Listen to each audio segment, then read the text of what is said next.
Olá a todos, sejam muito bem-vindos a mais uma história maravilhosa da Iara, que teve a coragem hoje de vir aqui contar a sua história com um recomeço, né? Mas você vai ver que tem bastante conteúdo aqui para vocês aprenderem com essa história. É um recomeço que, a princípio, não foi muito fácil, né?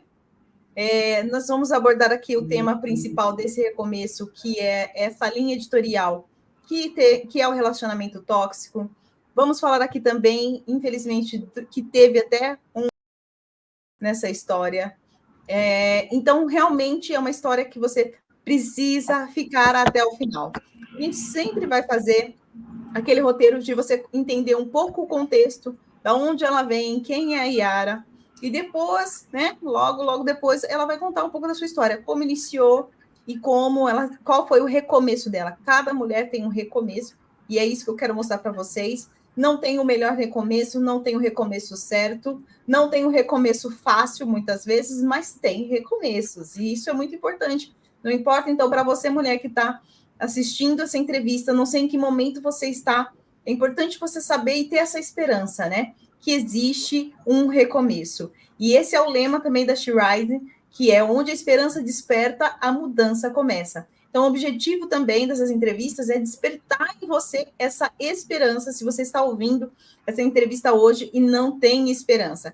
E também tem o intuito de você, mulher que está ouvindo e que não vive um relacionamento tóxico, mas pode ter esse conhecimento, pode encaminhar, pode compartilhar e pode ajudar outras mulheres a identificar esses sinais e viver o seu recomeço, tá bom? Então, Yara, muito Olá, obrigada, seja muito bem-vinda. obrigada. Para mim é muito gratificante fazer parte desse seu programa. Sim, olha, eu também quero falar para vocês, se tiver comentário, vamos deixar os comentários, vamos ser razoáveis com as pessoas, né? Tem um dedinho pesado, né? Cada história é a sua história, tem a sua particularidade. E já vou pedir para você se inscrever, deixar o seu like, ajudar esse canal a crescer, tá? Então, Yara, eu vou pedir para você fazer um breve resuminho de onde você é, como que era o seu contexto familiar na infância, né? Eu não te fiz essa pergunta antes, mas como que era o seu contexto familiar? Se você tem irmãos, não tem? Se cresceu com seu pai, com a sua mãe? Como era o seu ambiente familiar? E quando você lembra, né, de quando você era criança, que sentimento que te vem no coração? Certo.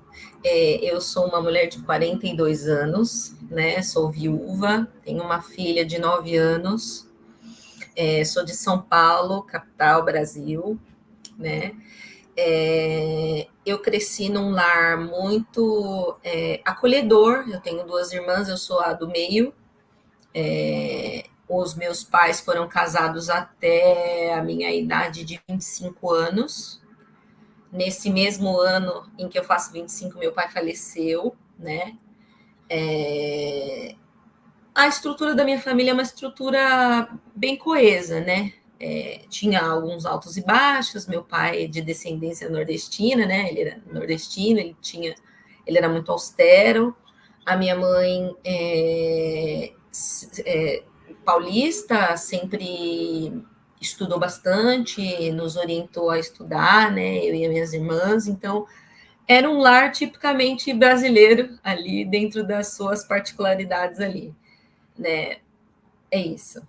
Sim, sim. E quando você lembra dessa sua infância, que sentimento que você traz, né? Da minha infância. Como é que você se sentia na infância, né? Quando você lembra Infância. como era a Yara menininha, a criança? Era uma criança feliz, uma criança mais triste, uma criança que vivia com medo?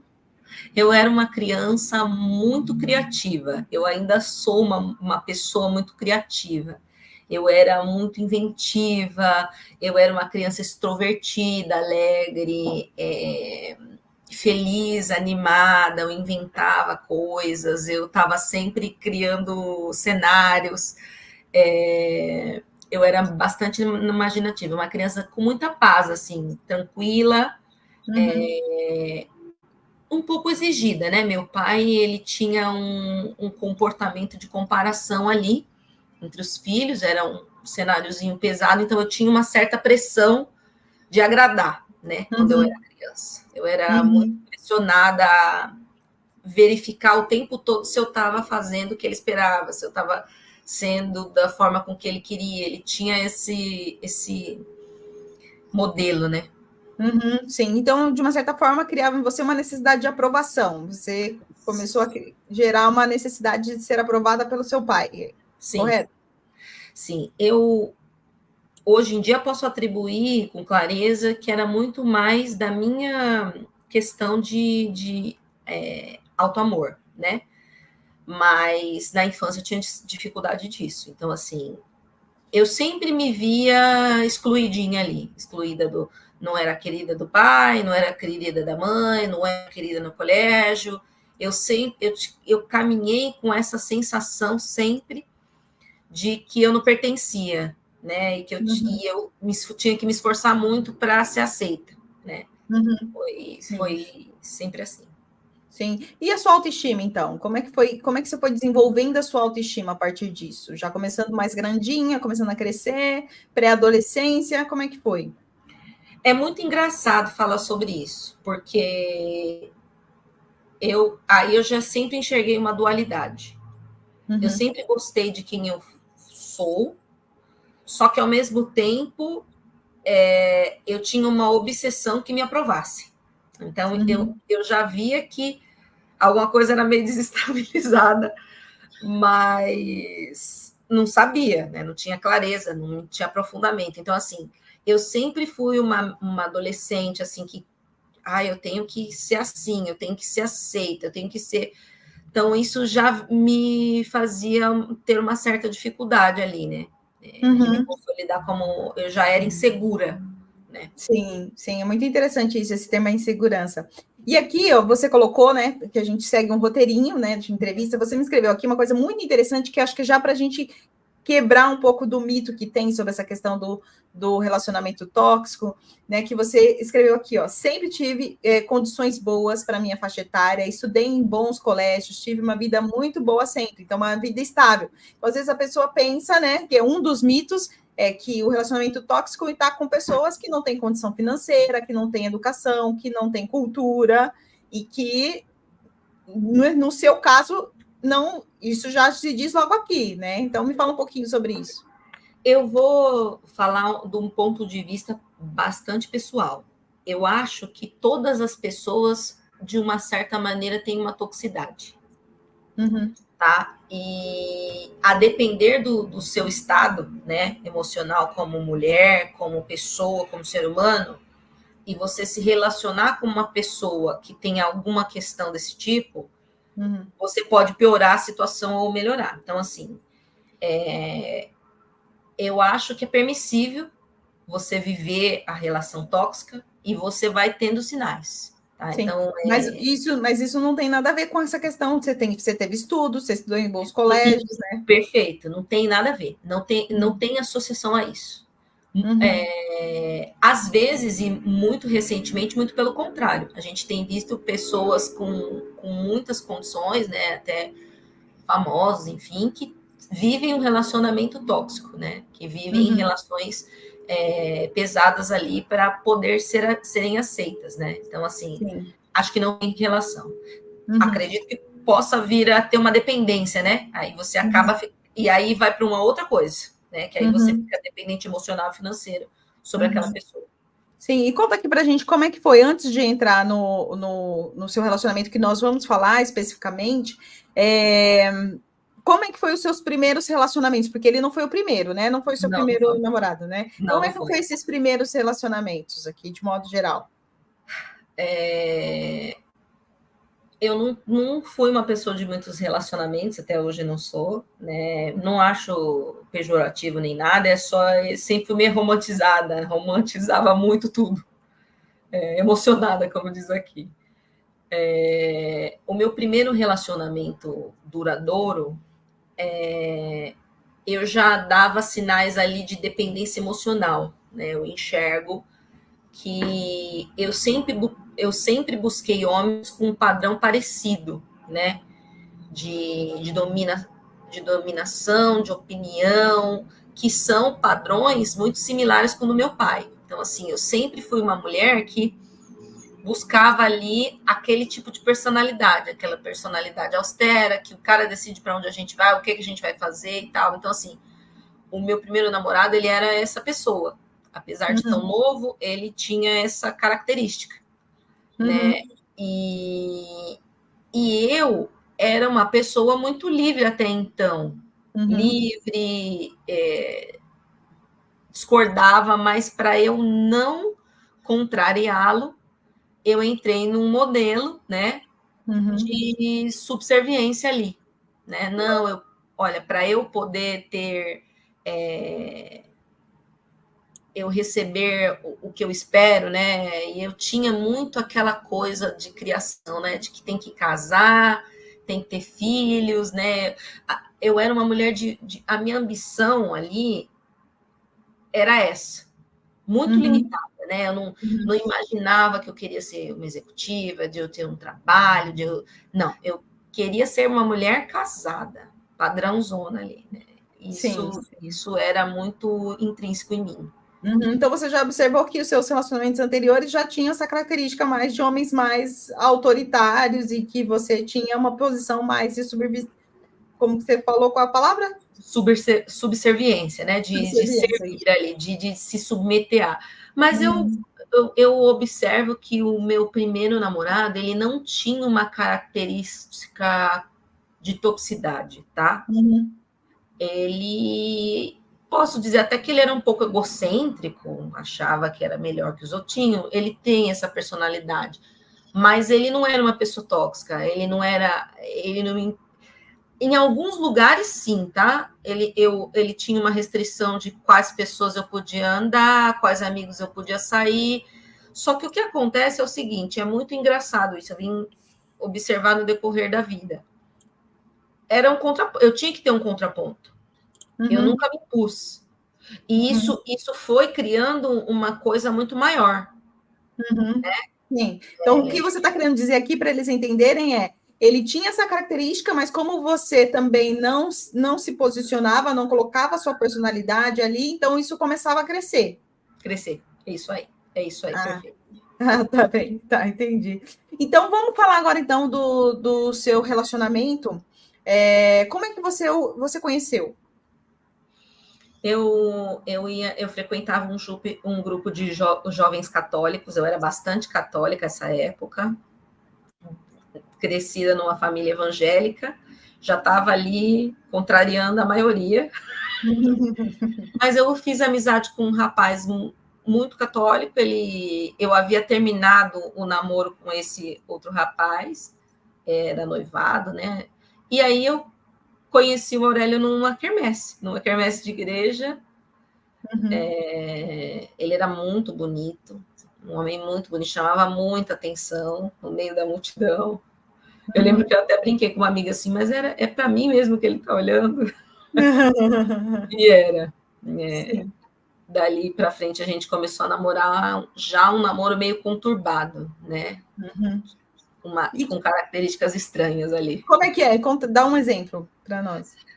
O Aurélio, ele trabalhava de madrugada, até porque ele trabalhava com gráfica e tal, e ele trabalhava numa empresa de eventos. Então, assim, ele fazia alguns eventos. Naquela época tinha muita formatura. Hoje em dia caiu isso, né? Não tem mais.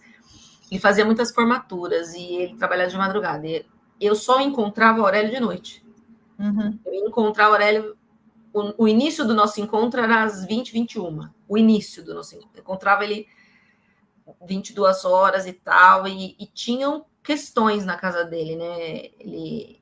Ele brigado com toda a família, o quarto todo trancado, cheio de trincos, ele tinha um frigobar, ele vivia dentro de uma casa, só que parecia que ele morava num apartamento que era o quarto dele. Era muito estranho isso, né? Era uma coisa bastante esquisita. Ele estava vindo de uma família conturbada, então. De uma família conturbada. Os pais dele eram separados desde 79, mas moravam na mesma casa, enfim, era muito esquisito. Sim. Então, você foi percebendo isso, né? E como é que ficou o relacionamento de vocês? Então, como é que se estabeleceu esse primeiro relacionamento entre vocês? Esses Ai, sinais que você começou a perceber algum sinal? Você se apaixonou logo no eu começo? me Como é que foi? apaixonei logo no começo, assim, porque ele era uma pessoa, ele tinha uma personalidade muito sedutora, no sentido, assim, de... Ele era muito diferente de tudo que eu era, sabe? Ele era livre, fazia o que dava na telha, obrigação zero. Então, assim, é muito engraçado isso, porque eu sempre tive muitas responsabilidades, ali eu já sustentava a minha casa sozinha, meu pai tinha separado da minha mãe, ajudava a minha irmã, ajudei uma boa parte da minha irmã na faculdade, pagar, reformar casa, teto. Então, assim, eu tinha muitas responsabilidades discordantes ali da minha obrigação ou da minha idade. E ele era livre, ele fazia o que ele queria, ele não devia nada para ninguém. Aquilo me atraiu muito, aquele senso de liberdade. Ele era um homem muito livre, ele tinha uma opinião muito definida, ele era muito lindo, né? E ele me tratava. Ó, isso é muito engraçado, né? Isso é um outro ponto que também se discute e dá para a gente desmistificar aqui, né? O Aurélio me tratava como qualquer mulher deve ser tratada, fato.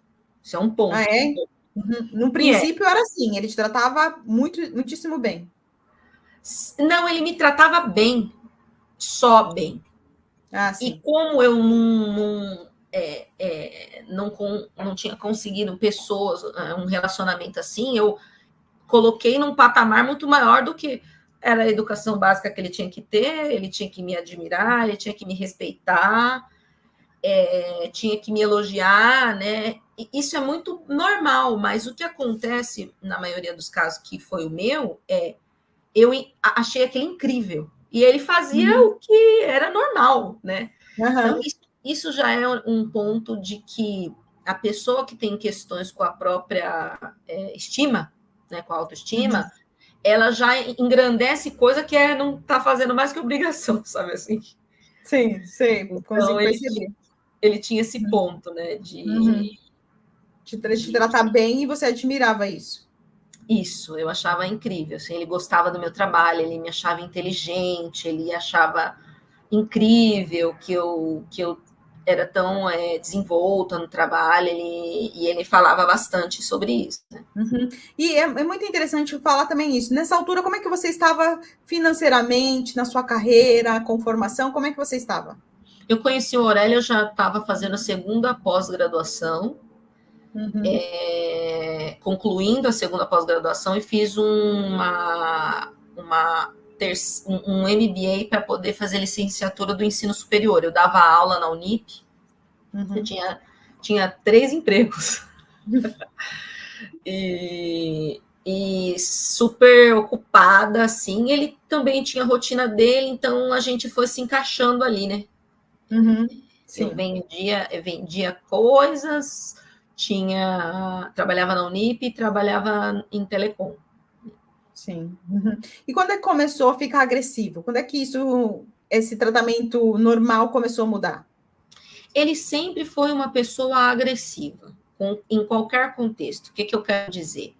Se alguém fechasse o Aurélio no trânsito, ele descia do carro e discutia com a pessoa. Se alguém derrubasse uma coisa próximo dele e fizesse algum gesto para ele num supermercado, ele discutia quase de atrito físico, né? Então Sim, ele tinha essa característica, né? sim. E ele não podia ser contrariado, né? Assim, você tinha que concordar com ele quase o tempo todo. A opinião dele estava sempre certa. Então, isso começou a ter quando a gente começou a se organizar para comprar a casa, também tive uma indisponibilidade ali com ele, algumas indisposições. Ele tinha uma filha que ele não me falou, depois que eu fui saber, enfim. Eu comecei a optar de seguir a aquisição do imóvel, tudo por minha conta. Esses pormenores iam causando discussões homéricas, sabe? Sim, então quanto tempo que vocês já estavam juntos para que você descobriu que ele tinha uma filha? Quando eu descobri que ele tinha uma filha, a gente já estava há uns 2 anos juntos. 2 anos juntos. Então foi uma briga, então as brigas eram realmente.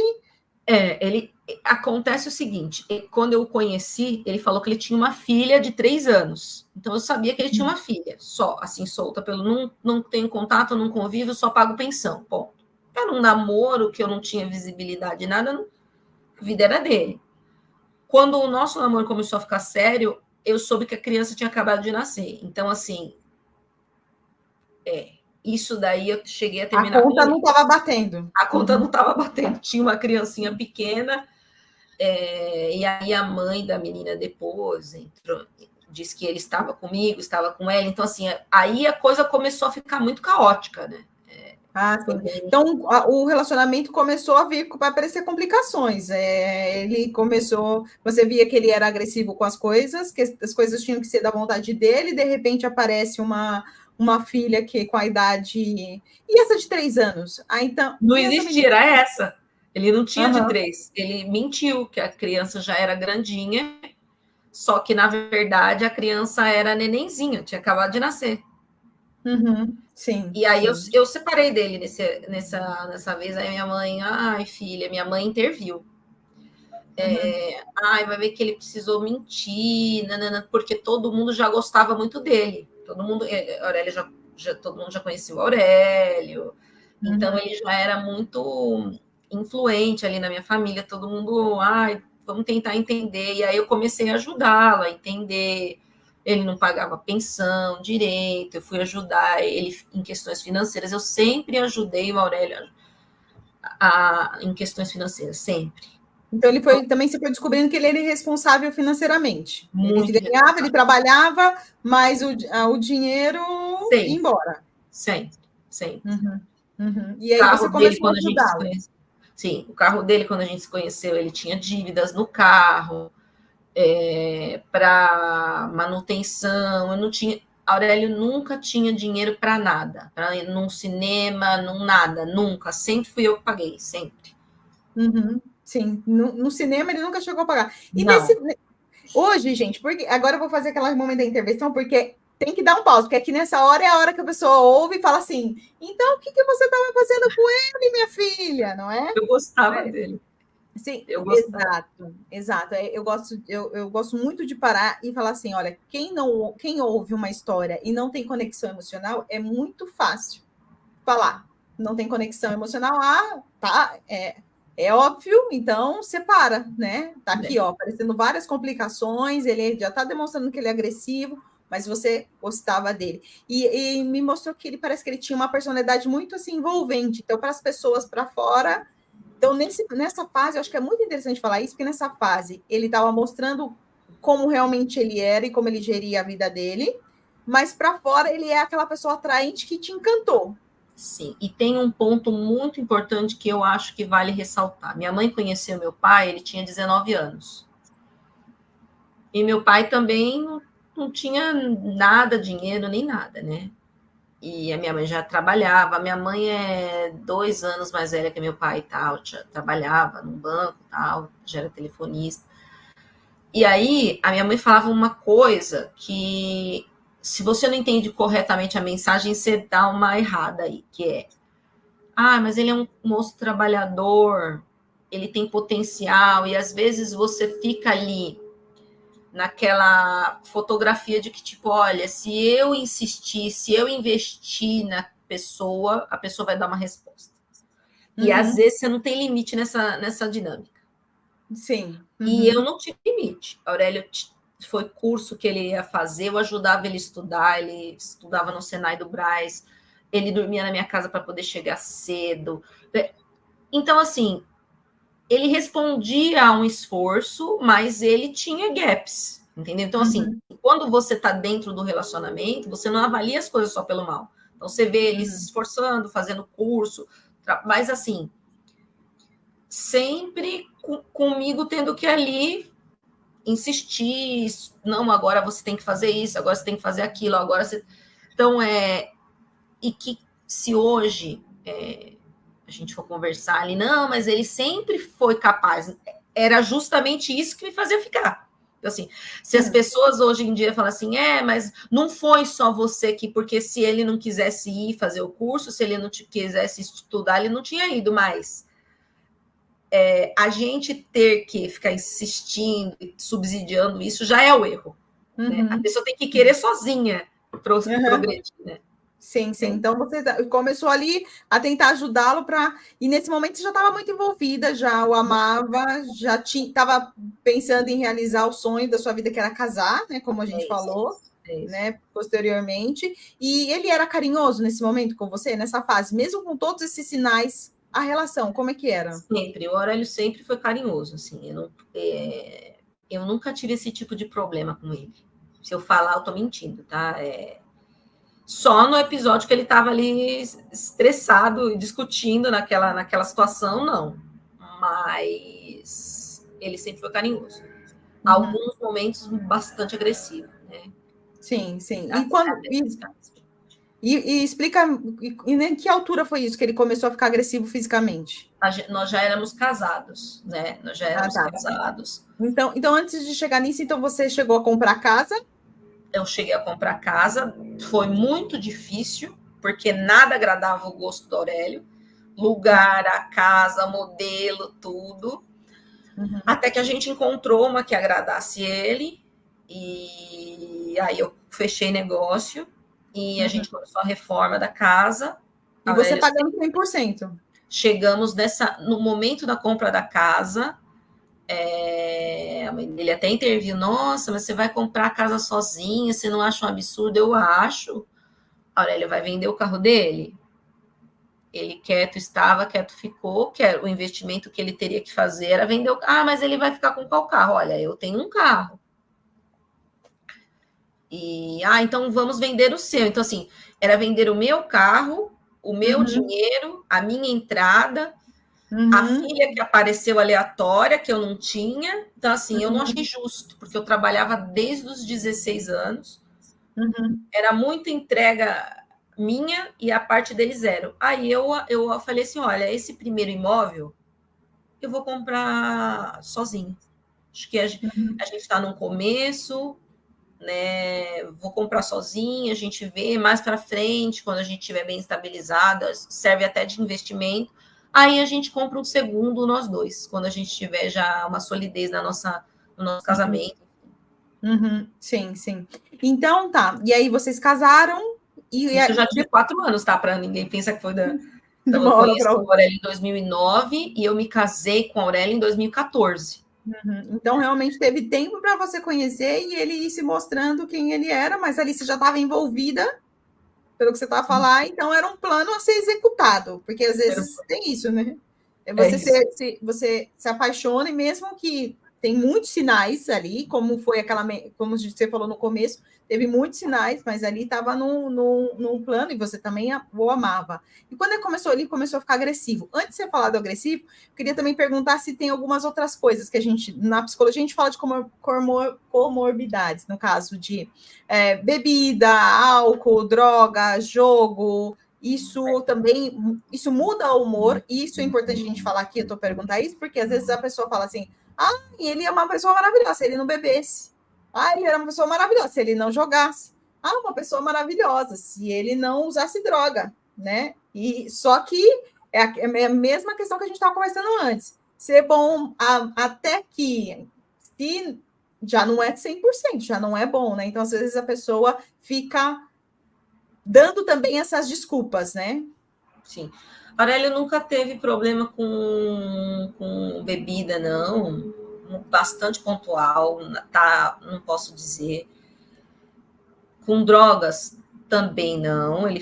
Que eu posso falar da foto com que eu tenho do toxicológico que fizemos por conta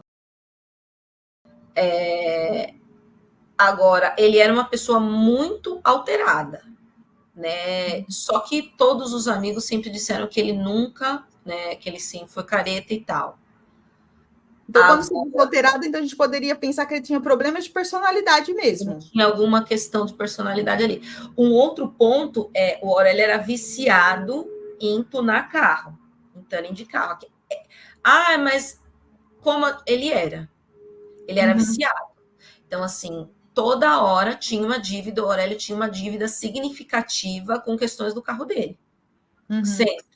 Então, assim, e não era um dinheiro pouco, cada vez os valores iam subindo, né? Então, assim, ele tinha ali um vício de coisas ali com o carro. Eu acho que era beirava um vício porque não podia não fazer, né? É que a gente entende de vício tudo aquilo que a pessoa não consegue viver sem, né?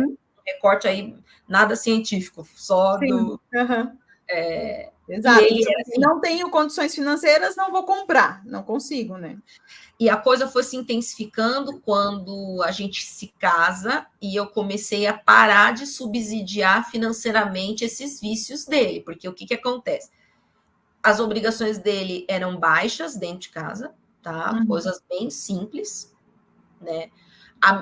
Todos os móveis, tudo que foi colocado dentro de casa fui eu que fiz, exceto a televisão, para deixar bem claro. Então, assim, ele não teve gastos com isso.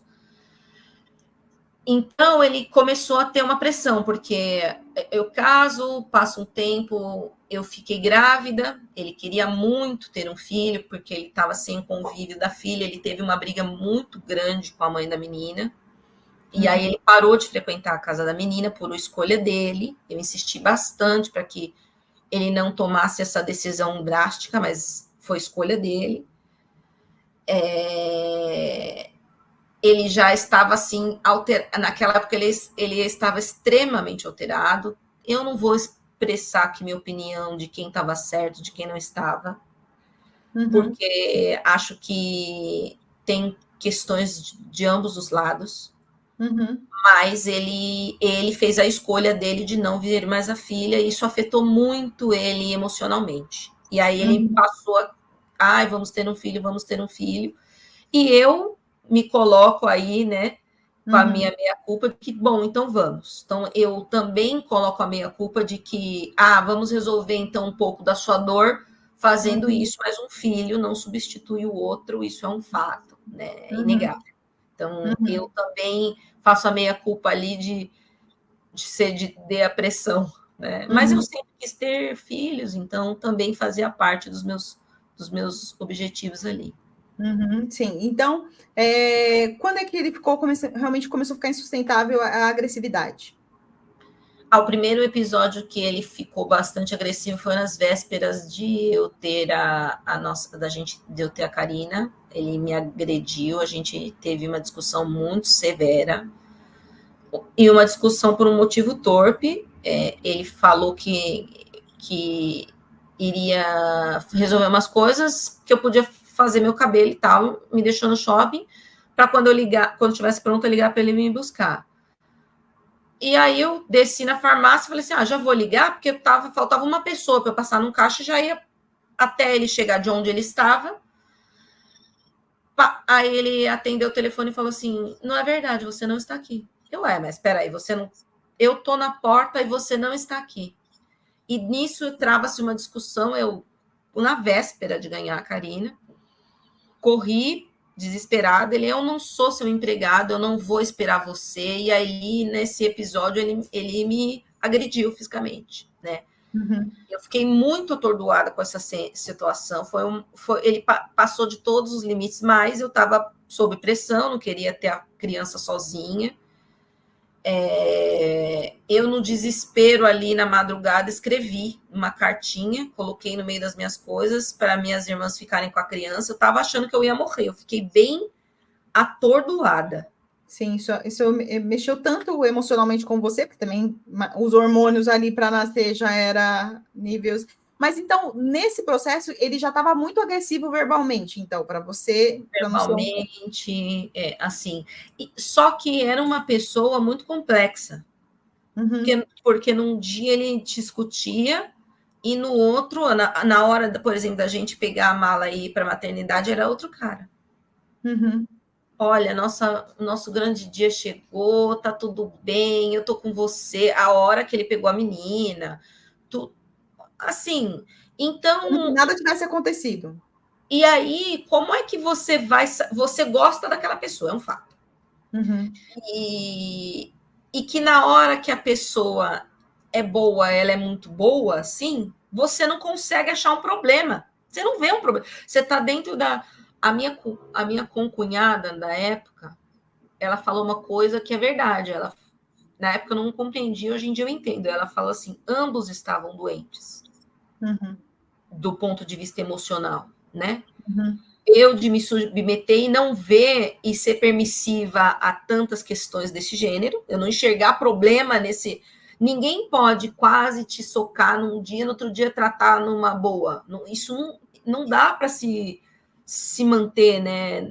Sim, mas isso é importante, interessante que você falou, porque não foi de uma hora para outra. Ele não aconteceu a primeira vez que foi um susto que ele te socou.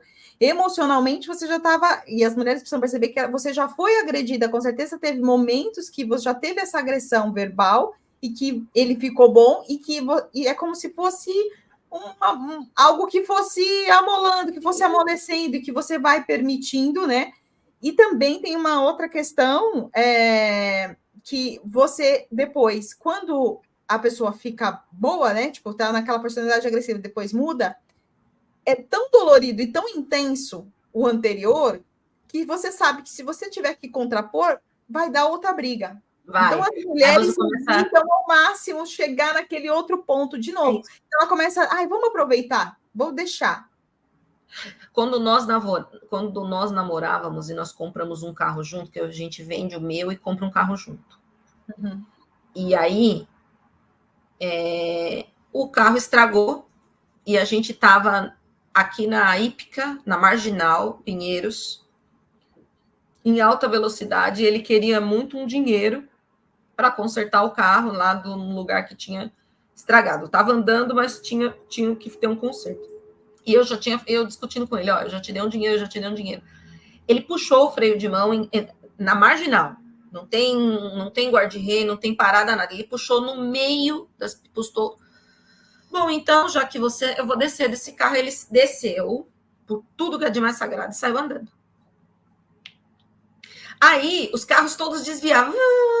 Gente, vai acontecer um acidente. Eu fiquei desesperada. Eu volta pro carro. Desci, ele dirige. O carro é meu e seu. Eu não sabia dirigir o carro dele. Dirige. Eu desesperada. Não, volta. Eu vou dar o que você quer. Esse foi um ponto que até o casar, que é justamente esse ponto que você está falando, até o casar eu não contrariava ele, porque eu tinha medo, tinha horror a ele me colocar naquela situação e assim, importante, eu não tinha medo dele, eu não tinha horror a ele, eu não achava nada, que ele fosse capaz de nada, não é nada disso. Eu não queria chegar nesse ponto de discutir. Para mim estava tudo... Então assim, não, eu vou concordar com tudo para eu não chegar nesse ponto. Sim. E nesse momento também financeiramente você estava sendo muito prejudicada, porque você já não conseguia construir a sua reserva financeira, a sua vida, porque você estava a bancar tudo. Então, acho que isso é muito importante para falar. Então, foi esse momento de choque que você teve, né? De ponto ápice de agressividade quando a sua filha nasceu. E como que isso foi desenvolveu? Depois que sua filha nasceu, como é que foi? No início, depois que a minha filha nasceu, ele caiu num modelo meio de perdi meu lugar, assim. Teve uma coisa... E aí eu novamente me culpando sempre, porque hora ele não arrumava o prato dele, né? Ele não arrumava o prato, ele não fazia um lanche. Exceto quando ele estava com muita fome e ele queria muito rápido, mas no decorrer do dia, eu arrumava o prato dele, punha, fazia o lanche dele, fazia o café dele, tudo na bandejinha. E começou a ter uma dinâmica que a menina era pequena, eu não tinha mais tempo, mas eu ainda assim me desdobrava para ir mantendo o que eu sempre fiz, porque eu achava que a mulher boa é a que fazia tudo. Só que eu comecei olha, acho que você tem que colaborar aqui, olha. E a mãe dele, nessa época, era muito minha parceira. Lelinha, as coisas não são mais do mesmo jeito, Lelinha, você tem que...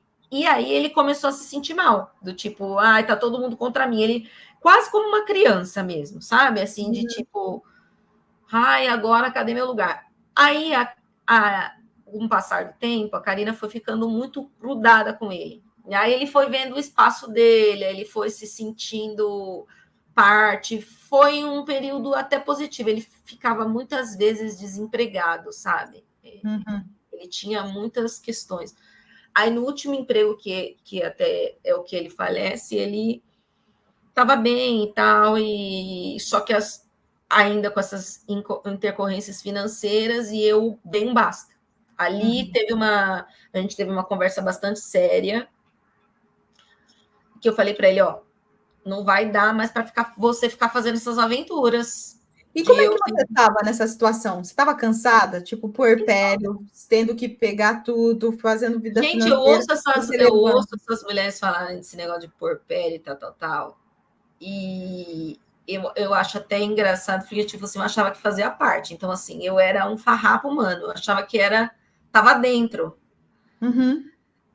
E sempre exausta. Só que não podia, eu não podia ter diarista, ele não queria gente estranha dentro de casa, porque a gente tinha um bull terry, ele tinha medo do cachorro se alterar, enfim. Não queria, mas nem para ajudar, não, eu ajudo. E ele ajudava, assim, no dia que tinha que fazer uma coisa, pegar uma janela para lavar, ele ia lá e me ajudava, quintal, mas ele não queria gente estranha dentro de casa, tinha essa cisma. E eu estava cansada, né? Porque a criança pequena, minha filha mamou até quase 2 anos de idade. Então, assim, foi uma exaustão. Mas eu não Nessa achava altura você não ruim. chegou em depressão? Não, eu achava ruim reclamar, porque é aquela síndrome da mulher que tem que dar conta de tudo, entendeu? Não pode Uhum, reclamar. Isso aqui é a vida da mulher. A mulher tem que dar conta disso, entendeu? Então, uhum, sim. uma hora eu acordei assim, falei assim, nossa, né? Não fui correr atrás deu uma engordada aqui, deixou. Aí eu comecei a falar para ele, ele começou a notar que eu estava diferente, né? Uhum, sim. E o que fez você cansar e querer mudar? A dinâmica repetitiva de que, tipo, ele sempre me aparecia com uma dívida que eu não conhecia, sempre, e queria que eu compreendesse. Uhum, Todo mundo queria, a mãe dele queria, não, porque o homem é assim mesmo, o pai dele era igual, nananã, e aquela dinâmica era repetida, sabe? sim. A Karina já grandinha, Mas e a conversa? Como é que vocês conseguiam conversar? Ele te não, desvalorizava? não, Verbalmente tinha alguma já agressão? começava uma discussão, né? Eu Uhum, deixando um pano de prato para quarar, ele pegava o balde, jogava o pano de prato longe, gritava, sua porca, eu, Aurélio, mas o pano tem que ficar uns 2, 3 dias, eu não vou ficar aí esfregando o pano, tem que deixar no produto. Não, não tem que ficar aqui, esse balde vai estragar, o cachorro vai beber essa água. Então, assim, ele não fazia, não entendia e me esculhambava. Então, assim, começamos a ter essa dinâmica, sabe? Assim, muito uhum, de discussão. sim. E a minha filha vendo e se Uhum. desculpando. Isso começou a entrar num lugar crítico. Toda Ah, vez que eu vi a minha filha pedir desculpa, ela falou muito cedo: desculpa, papai. Começou a ficar assim, eu falei: nossa, isso aqui não tá certo. uhum. Quando doeu em você, né? Quando doeu em você, quando você ouviu sua filha pedindo desculpa porque ela não deveria pedir. Sim, né? Ela estava intervindo, né? Ela Uhum. estava intervindo por mim. Ah, Ela sim. não vai fazer mais. Pede desculpa, papai, mamãe. Então ela entendia que aquela briga, ela toda já apaixonada ali, né?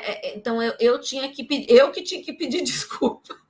Entendi, sim. Entende? Uhum. Para Então, não assim, ver o pai bravo, né? isso, que ela já estava fazendo a mesma dinâmica que eu, que tipo, não, vamos evitar essa discussão aqui, pede desculpa para ele que vai acabar, né? Uhum. Então Sim. Então, ali foi esse difícil. foi, você acha que foi seu momento de basta? Foi nesse momento de basta, a gente tinha viajado, e ele me pediu um dinheiro antecipado do cartão. Eu aceitei, mesmo. E não fui tentar entender no detalhe, eu sabia que ele estava me enganando. Só que, coincidentemente, eu achei a fatura no lixo. Aí eu Uhum. vi e mostrei a fatura. E eu liguei para a mãe dele, porque eu sempre queria deixar uma evidência. Hoje em dia, ela já até falecida. olha, eu não tô tomando, eu queria deixar claro de que, tipo, ó, eu não tô brigando à toa. Olha a situação X. E ele, nesse dia, ele se transformou. Ele achou que eu queria virar a família dele contra ele. Nossa, ele discutiu, aí eu separei dele. Nesse dia eu cheguei a pegar minhas coisas e ir para casa da minha mãe e falei assim, não tem mais como continuar esse casamento, né? Eu Sim. já estava inesgotado. E assim, ele tinha clareza de que eu não impediria ele de ver a menina, de cair nessa questão. Talvez ele se preocupasse, enfim. Começou a cair num lugar muito difícil. Sim. Então, e aí você falou para ele, você saiu de casa nesse dia? Saí. Eu fui para casa da minha mãe e falei para ele que ele podia ficar o tempo que ele precisasse, que eu ia ajudá-lo a achar um outro lugar, mas que não dava para continuar. E como é que correu? Então, depois, mas você acabou voltando, né? Vocês acabaram voltando. Ele foi lá atrás de mim. Ele foi lá atrás de mim, pedindo para eu voltar para minha mãe, pedindo desculpa, que ele ia melhorar, que ele estava errado, que ele me amava muito, tudo isso, aí eu voltei com ele. E por que você voltou? Hoje você consegue entender? Primeiro, porque ele estava fazendo um escândalo no bairro inteiro, era 4 e pouco da manhã, ele estava gritando no portão. E aí ele não ia parar, que eu conhecia ele. Ele não ia parar. Enquanto eu não fosse com ele, ele não ia parar. Então ele já tinha construído um método, ele já tinha que ele em situações extremas ele conseguia te convencer. Sim, né? já. Isso é muito interessante porque as mulheres às vezes não entendem essa dinâmica e isso sempre tem num ciclo de relacionamento. O casal ele começa a estabelecer alguns comunicados que não são verbais geralmente, né? Tipo assim, olha, então quando for acontecer isso, eu vou parar ou eu vou ceder? Não. É como que uma criança que vai fazer o teste da birra e quando ela vê que ela conseguiu, e aí aquele padrão vai se repetir. Então, ele sabia que em casos extremos era a forma que ele conseguia te dobrar. Eu parei, daquele momento do carro, né? Sim, eu parei com a subserviência. Ali ficou... o Aurélio, ele percebeu que ele estava... A dinâmica não funcionava mais. Porque eu comecei a contrariar o ponto de vista. Não, isso daí não vai ser assim. Não, isso daí não vai ser assim. E aí eu não tinha mais medo de discutir. Eu não tinha mais medo. Ao ponto de que, a segundo episódio que ele veio, você vai me bater? Eu deixei bem claro, você vai me bater? Né? Quando ele teve um rompante de... Aí ele... Não sou pessoa disso, ele contava uma história que todas as vezes foi uma situação que... Só que... Então, bom, que bom. Então, assim, eu me impus, assim, numa posição de, tipo, não chega, acabou. Mas aqui, desculpa te interromper, mas assim, aqui tem uma grande questão interessante que você tinha uma independência financeira e uma rede de apoio. Né? Então, quando você tomou a sua decisão, mesmo que não é aquela grande apoio, mas você tinha para onde ir. Tem gente que não tem nem para onde ir. Né? E tem uma outra questão. Você sabia que você não dependia dele financeiramente. Né? Só que esse é um ponto importante a falar. A minha rede de apoio me incentivava a voltar para o Aurélio, sempre. Isso é muito importante também falar. Só que eu tenho parte de culpa, porque eu não contava tudo. Eu não tinha vergonha de falar que o Aurélio era tão alterado. Mas também estava tampando um sol com uma peneira muito furada, porque era nítido que ele era uma pessoa alterada. Não tinha como ele disfarçar. Era da personalidade. O Aurélio se alterava que a lasanha demorou a assar, mas não era uma alteração tranquila, gente, de eu tô com fome, faz um pão. Ele surtava. E ele nunca teve pudor com isso. Na casa da minha mãe, quando ele estava, ele já se adequava a ele para também não gerar um conflito, né? Sim, entendeu? Então, assim, ele sempre foi muito perspicaz com a forma dele ser. Enfim, né? Sim, sim. E aqui nós estávamos falando que você tinha. Isso é muito importante você ter falado que você tinha uma rede de apoio, mas a sua rede de apoio falava para você voltar. Muito importante falar sobre isso, que você estava querendo tampar com um sol, com uma peneira bem furada, porque é aquilo que a gente vai sempre falar em todas aqui as entrevistas. Sempre tem alguém que está percebendo, porque muitas vezes as pessoas estão segurando prateleira, né? Tá aqui, a mulher está agindo assim, como se ninguém estivesse percebendo. E a maioria das mulheres fala, ninguém sabe, e porque ninguém sabe mesmo porque é vergonhoso, né? É Tem um vergonhoso. motivo também para isso. E tem um ponto muito importante. A minha mãe e a minha sogra eram mulheres que foram separadas do marido, né? Então, a minha mãe e a minha sogra tinham fobia, horror. A minha sogra tinha sempre o discurso da mulher sábia, e a mulher sábia é a esposa do primo do meu marido, que sempre a mulher sábia sabe a hora de falar, a mulher sábia sabe a hora de se colocar, a mulher sábia sabe a hora de não desdizer o marido, de não discutir, de não. Só que assim, a mulher sábia no mundo da minha, eu vou deixar bem claro, no mundo da minha mãe, da minha sogra, era uma mulher do universo paralelo, em que ela não abre a boca, que ela não respira, que ela se submete a. Só que tem um ponto. A minha mãe só falava desse ponto de vista porque eu nunca disse como é que a Aurélia se comportava, porque a partir do momento que a minha mãe viu que o meu pai tinha determinado comportamento, ela se separou dele.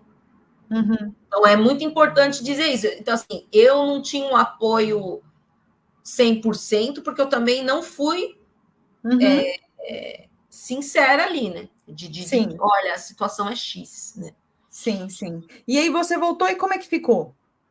Você começou a já se posicionar, as coisas Aí começaram a mudar? foi aí que é o que eu concluí o curso do CVV, eu fiz um certificado de pessoas que existe um curso no Centro de Valorização da Vida que é feito por pessoas que sobreviveram, né? Foram episódios, assim, dias muito difíceis, de muita solidão. Aurélio se comportou totalmente com o padrão da pessoa que a pessoa que e eu estou falando agora isso porque eu fiz o curso, porque na época eu não sabia disso, né? A pessoa que define que vai se ela se comporta de modo com que ninguém suspeite.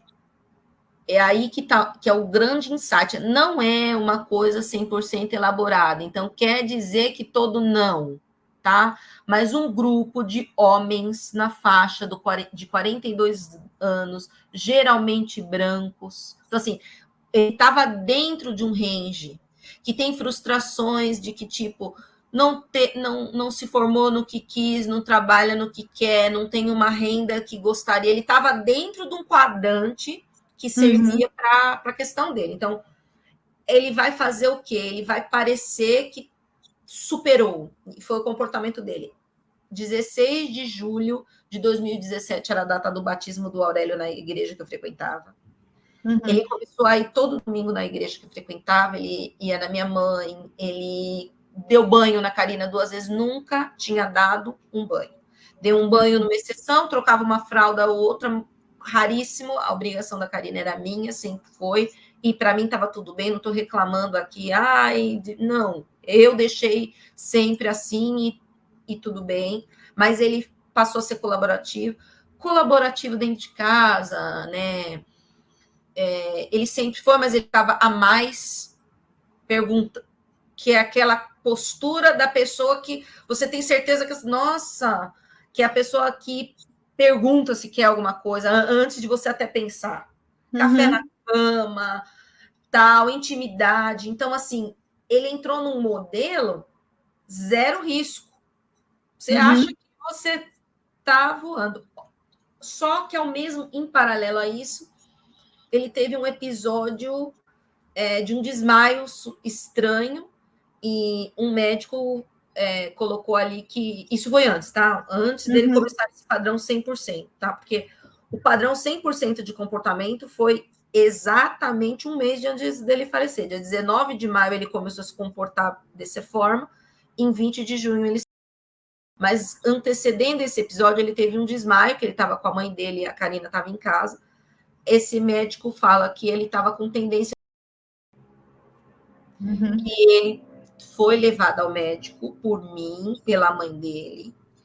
Ele passou a fazer um tratamento, ele ia no psiquiatra. Não gostamos do primeiro, fomos no segundo. Eu tenho tudo isso bem amparado, por quê? Para não parecer que eu negligenciei a questão dele. Não. Ele tinha uma medicação para tomar, que ele não tomava corretamente, que ele dizia que estava tomando um remédio e não estava. Ele teve insights da família, não, é porque dói meu estômago. Eu tenho todos os check-ups em 2 grandes hospitais, um é o Sírio-Libanês, tomografia, toda, porque ele começava a achar que a questão psíquica dele era física. Então, eu vasculhava tudo nele. Então, assim, ele teve apoio do ponto de vista médico, pelo menos da minha parte, da mãe dele, o tempo todo. Acontece que ele era um homem, né, dono da própria vida e dono da própria vontade, ele não queria fazer o que ele... E não tomava o remédio, não queria fazer. E também, com esse comportamento do último mês de 100% dentro de um quadrado ali que a gente estava acreditando, ninguém nem mais questionou a questão, sabe? Sim. Sim. Que é o que acontece com questões abruptas, né? Sim. Geralmente a pessoa... Aí a gente fica meio que... São fotos, né? Eu tenho fotografias do Aurélio, de um final... Ele sorrindo na fotografia no domingo, na cama, deitado com a minha mãe, ele deitado com a minha mãe, comigo, e ele se na terça-feira. Então, são pontos que se confundem ali, né? Sim, então, porque ali por um momento você viveu uma coisa assim, nossa, agora ele vai mudar, agora vai ser diferente. Tinha certeza. Sim. Então, isso é importante a gente colocar, porque ele tinha sinais ali que ia mudar, que ia ser diferente e que ia acontecer. E vamos falar, então, depois disso, como é que foi o seu recomeço? Olha, eu lembro que daquele episódio, pelo menos ali, do período que ele... de tudo que aconteceu ali por 15, 10 dias, eu não lembro se eu comi, se eu tomei banho.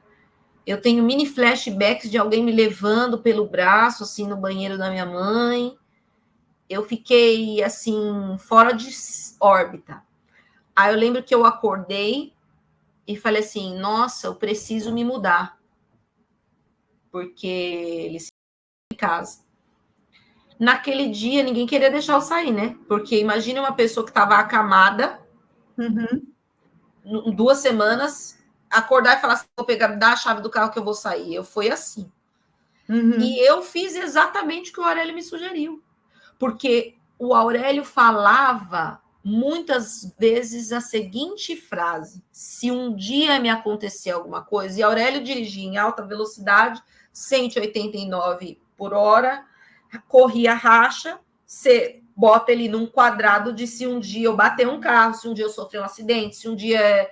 Enfim, venha morar no início de onde, que é onde eu moro, ele é próximo à escolinha da nossa filha, ele falava essa frase assim, solta pelo ar. Sempre ele falava, olha, se um dia você ficar sozinha, você com a Karina, mas assim, nunca dentro de um contexto, frase solta num momento feliz.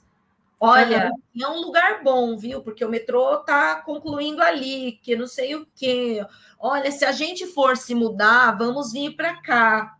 Então, assim, sempre nada específico mas ele falava. Então, assim, eu falei assim, olha, eu acho que eu tenho que ir para tal lugar, eu tenho que fazer tal coisa. Aí eu procurei um apartamento, olhei 4 apartamentos, quando eu achei o edifício Karina, que eu moro no edifício Karina, o nome da minha filha. Uma senhora que também era viúva, que morou aqui a vida inteira, né? Não chegou a ser casada, né? Mas era viúva, né? Esteve com uma pessoa há muito tempo, Dona Neuza.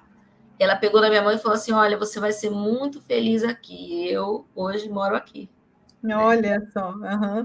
E teve esse seu recomeço. Então, você foi começando a sua vida, teve que se chegou a fazer até curso para conseguir perceber tudo isso. Quanto tempo? Quanto tempo você demorou? Acho que é importante falar, se alguém A já tiver empresa, um caso, porque cada um tem um tempo, é bom falar assim, né?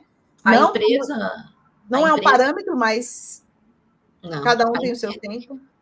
a empresa, a Telefônica, ela me colocou num programa muito importante, né, de suporte, é uma coisa muito em off, né, e eu fazia terapia, então assim, eu fiz uma terapia com uma psicóloga específica para aquela questão do luto, pontualmente, até eu ter uma alta, porque eu tive que ter uma alta disso.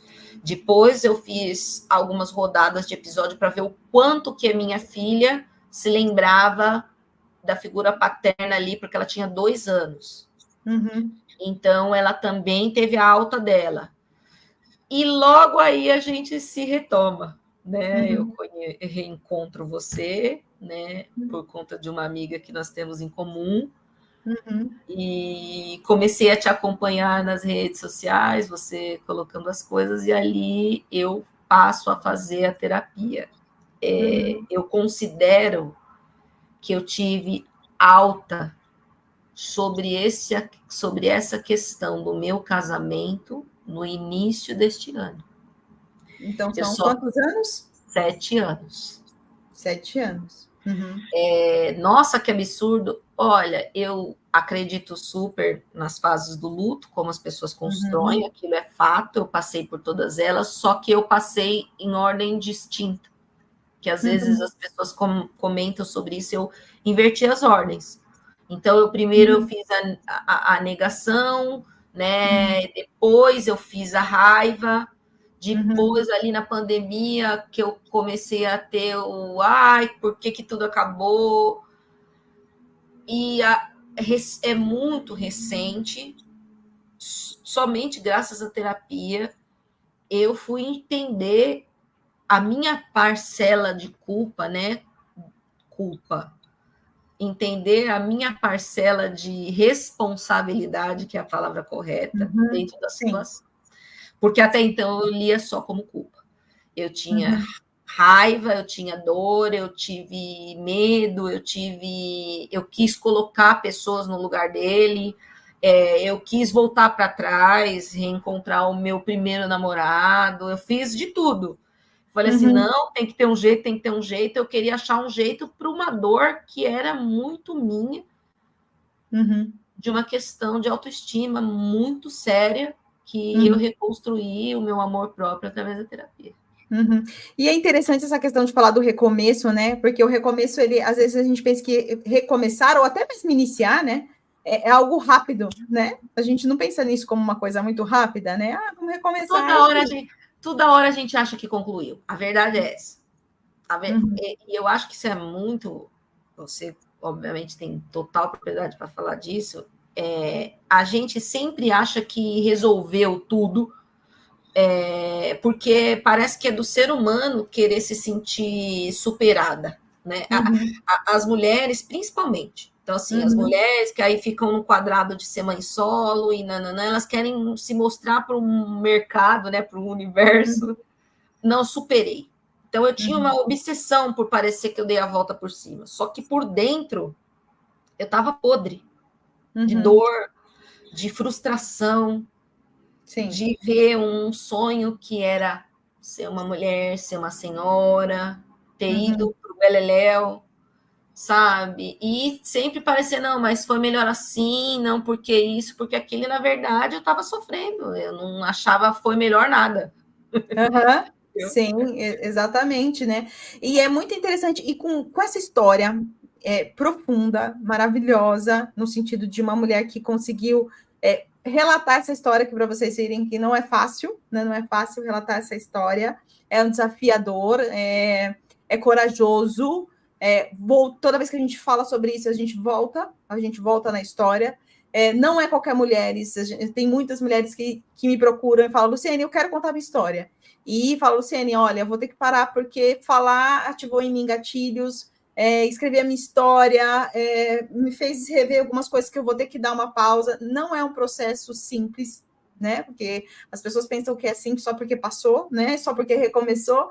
Não é um processo simples, são mulheres corajosas e que se propuseram se tornar protagonistas da sua história, contar a sua história, se posicionar diante da sua história, né?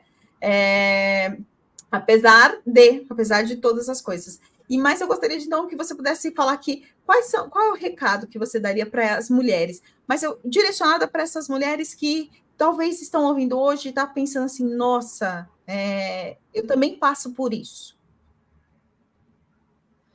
Primeiro, eu só consegui contar essa história porque é com você, é uma forma de agradecer o seu trabalho de todos esses anos, que não são poucos. Todos esses anos você me acompanhando dessa questão, com muita capacidade, com muita qualidade, com muita verdade, com muita entrega. Eu poder dizer que hoje eu superei essa história, eu tenho a minha vida, a minha família, que é eu e a minha filha Karina, apenas nós duas, e que eu não preciso de colocar ninguém no lugar do Aurélio. Uhum. Isso só pôde ser possível porque eu fiz terapia todos estes anos. E que eu me responsabilizo da minha parte. E eu diria para todas as mulheres que a autorresponsabilidade somada à intuição, porque eu tive insights quando eu era apenas uma menina e conheci o Aurélio, eu tive insights. Eu tive amigos que me disseram, olha, Yara, por que você vai casar com este homem? Por que você vai casar com este homem que ninguém pôs defeito nele ou falou nada, mas ele é tão diferente de você. Vocês são tão diferentes.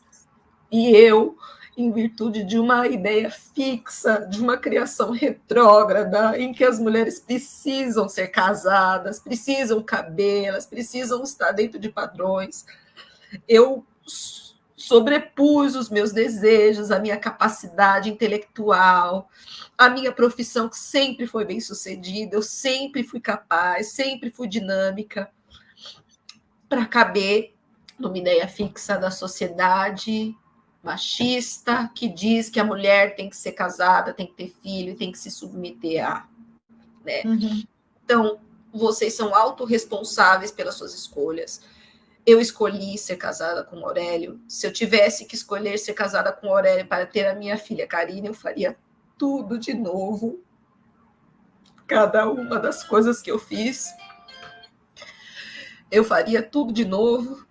E eu me responsabilizo. Não foi uma história só de dor, muito pelo contrário. Eu tive muitos momentos felizes com ele. Foram muitos mesmo. Foi muito importante para mim.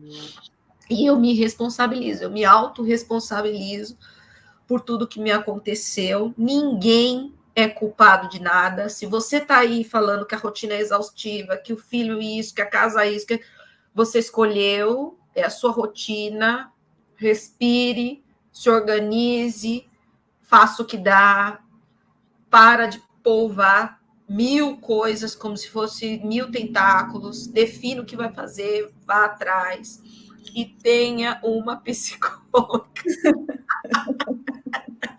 Porque eu tenho a minha, eu divido com vocês, ela atende online. Em qualquer lugar do mundo. É isso. Ai, sim, olha, muito obrigada por ter entregue o seu coração para essas mulheres. Com certeza vai alcançar muitas mulheres que precisavam ouvir aqui o seu coração, realmente. Obrigada por compartilhar o seu recomeço. E que maravilha, que linda, né?